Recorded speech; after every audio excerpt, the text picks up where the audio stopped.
So I first want to ask you guys, what do you think executive functioning means? It's a hot word. When I was in graduate school, that word didn't even exist. I started researching and learning about executive functioning when my middle daughter, she's autistic, she would come home off the bus and her backpack was spilling, books shoved at the bottom of the bag. I'm like, oh, did you pass in your homework? Or, she'd walk and mittens falling everywhere. And I was like, okay, like we gotta figure out some tools around this. And then she's 15 now, but I mean, even 10 years ago, executive functioning wasn't something that was around, right? Like, so I'm kind of asking you, what do you think executive functioning means? Yeah. Like self-regulation? Yeah, self-regulation. Part of it. Part of it. You're absolutely right. Part of it is self-regulation. Go ahead. Being able to function in daily life. Being able to function in daily life. To whose level? The person or the people around you? Both. Because executive functioning skills, right, for kids, right, it causes a lot of stress on them, but it also causes a lot of stress on the parents, right? How many times do they forget their music instruments or their sporting equipment or my water bottle? How many times do you need to replace your lunchbox? Things like that, right? So executive functioning, yeah, emotional regulation, how you function in life, you need these skills. Have you ever sat back and thought, why is it more of an issue now than in the past? Anybody know? Because we taught these skills. So I'm not that old, so I know that many of you are still in the same age range as me. When you had to go to the library, you had to pull out the card, you had to find the Dewey Decimal System, right? When you had to learn how to spell, looking in the dictionary, right? You had to do alphabetical order. You didn't have a cell phone that you could say, hey Siri, could you call my husband, right? You had to remember your phone numbers. It's so sad that I'm like, call Kelsey. That's my daughter. If she asked me what her phone number was, I wouldn't know. I'd have to look in my phone.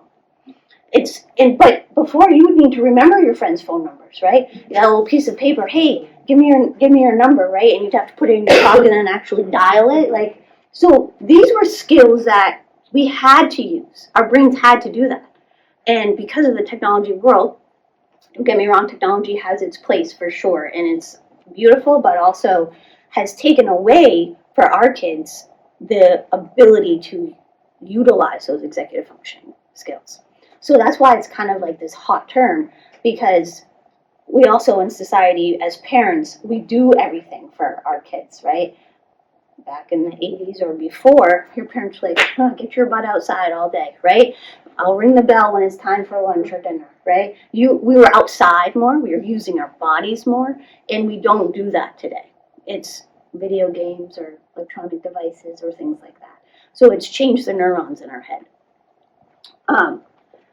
All right, so executive functioning, your brain is like traffic, right? So everybody, if you haven't been on a plane, I assume many of you have, when you take off in a plane, that control pilot, right, who is in the box above in the airway, saying like, okay, you can take off, you can land, right?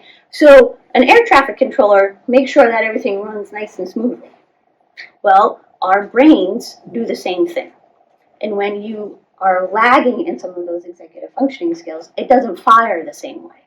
So if it's not firing the same way, you're going to have times where things collide. You're going to have those big emotional outbursts. You're going to have times where you can't plan or prioritize things.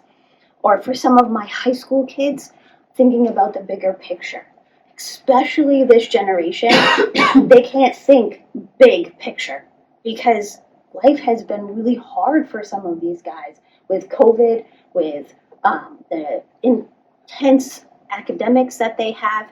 You sit back and you say, okay, well, what do you want to do? Or what's your hopes and dreams? Or looking back at that metacognition. They can't because it's so hard for them. Now, there are a very few in between that are like, going to med school. Great.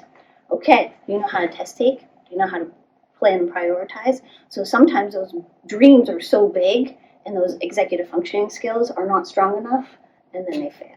And that's what you don't want to see happen. Hi, this is Jessica, and I would like to thank you for watching. I do hope you found it helpful to your life situation. If you ever wish to talk about our wild programs, please reach out by contacting me through my email address or our contact form on our website. I do hope you are having a wonderful day.